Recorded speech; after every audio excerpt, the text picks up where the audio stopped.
drive wherever, whenever, and whatever we want. That's the American way. But there's mounting proof that our love affair with the car threatens our national security and the health of our planet. Common sense would dictate that we demand alternatives and consider new possibilities like cars that run not just on gasoline, but on water. Tonight in Project Energy, David Schechter says we have the technology, we just need the help to use less oil. Now, what we need is a plan.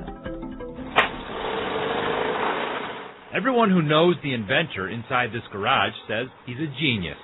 He's redesigned a jet engine for the Air Force, saved a nuclear reactor from melting down, and now Steve Myers is developing a car engine that could reduce America's dependence on foreign oil and cut global warming. This has a future. We've only started. His home videos show years of effort, but now Steve believes he's got it. What our technology does is reduce the consumption of gasoline. With water. Steve's process modifies tap water into a powerful fuel, which he says can improve fuel efficiency and reduce exhaust. It's environmentally the right choice. It might be a long shot, but something's got to be done. The world consumes an Olympic-sized swimming pool full of oil every 15 seconds. That's nearly 250 times in an hour. And most of it is used for transportation. America represents 4% of the world's population, but we use about a quarter of the world's oil, much of it for driving people and products where they need to go. In this country, transportation accounts for almost 70% of all the oil we use. You win the energy war by addressing transportation. Matt Simmons leads the world's largest energy investment bank based in Houston. It's the single most important issue facing the world over the next 50 years. So what can we do about it? We've got to get deadly serious about fuel efficiency. Randy Udall spoke to Don Shelby. Udall is a leading advocate for renewable energy and efficiency based in Aspen, Colorado. He says we can improve our gas mileage by using the technology we have today. We know how to make vehicles now that get 40, 50, 60, 70, 80 miles to the gallon. They don't need to be small. They don't need to be unsafe. In fact, they can probably be more comfortable and have more amenities than the ones we're driving right now. So if it's not an issue of technology, then why don't we do it? In the 70s, President Jimmy Carter didn't have hybrid cars or alternative fuels, but he still drove average fuel efficiency from 12 miles per gallon to 28.5 miles per gallon. Since I left office, as you know, the restraints have been dropped.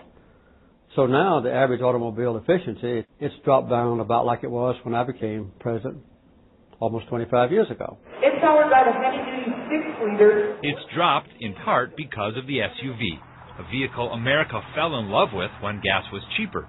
But heavier vehicles like SUVs are exempt from tougher fuel efficiency standards, and there are millions of them on the road.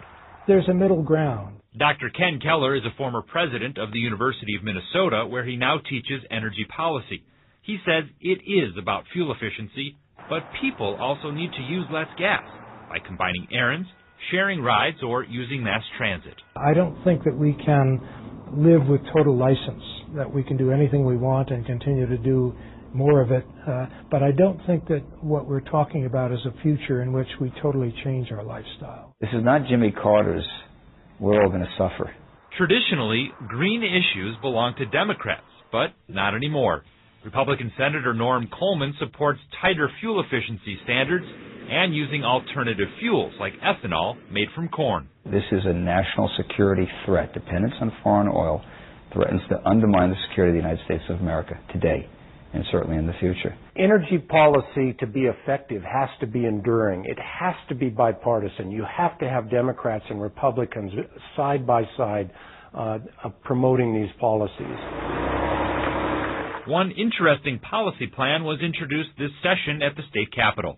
It encourages Ford to convert its troubled St. Paul plant to build hybrid cars that run on ethanol from corn and can be charged up with electricity when you get home. Fuel efficiency could be well over 100 miles per gallon, all with available technology. Ford is not yet convinced. It's inevitable that we will someday have a motor fleet that gets 40 miles to the gallon. And if it's inevitable, we ought to be doing it sooner rather than later. Steve Myers says eventually his gas-saving invention could be retrofitted onto almost any kind of vehicle. We have the science, we have the knowledge. All we need to do is put it together and use it. And if we already have what we need to get started now, he says, just imagine what's next. Automobiles and trucks are, of course, the biggest gas guzzlers, but I think this clip from the Science Museum of Minnesota will help open your eyes as to how air travel contributes to this problem as well. It shows 1 day of air travel in the United States. Each line represents a single flight, and as the screen fills up, you start to get the idea. Just as we drive more than the rest of the world, Don, we also fly more. It looks like a lot of fuel. 19.5 billion gallons of fuel. Every year. Thanks, David. Amelia.